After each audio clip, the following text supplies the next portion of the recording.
Imagine you're a university student. Everything's going great, plenty of friends and a bright future. Then one day, in the middle of class, you hear a voice saying, "Watch out." You shake it off, but then a few weeks later, you hear another one, and then another.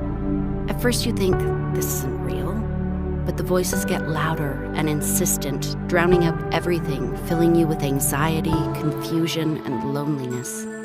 You start waking up dreading the day. How loud will they get? Will you be able to quiet them enough to go to class or hang out with friends? Increasingly, the answer is no.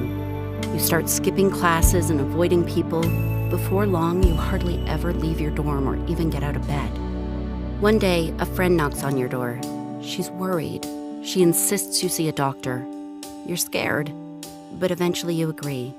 Anything to silence those voices. The doctor diagnoses you with early psychosis and refers you to a hospital. It's frightening, but recovery is possible, the doctor affirms.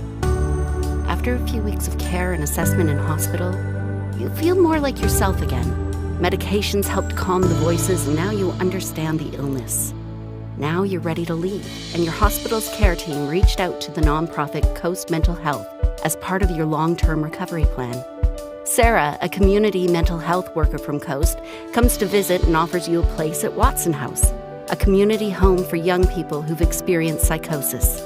She explains how Coast provides people with mental illness with the framework to continue recovery in the community, safe and stable housing, support services, and even future education and employment opportunities. Once at Watson House, Sarah helps you focus on the little things first, like grocery shopping, preparing meals, and taking part in daily routines. Together, you set small, achievable goals so you can build confidence in your ability to manage your mental health. It takes time, and there are still some dark days, but as the months pass, you learn about yourself and from the shared experience of the other young people at Watson House. After a year has passed, you feel you've gained the skills you need to reach your potential while managing your mental health. You've learned what can trigger your symptoms and the role that medication plays. You're ready to live more independently, maybe even go back to school.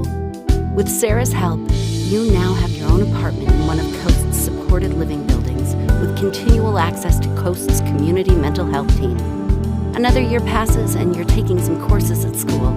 You've also enrolled in Coast's peer support training, where you're learning to become a peer support counselor so you can use your lived experience of mental illness to help others.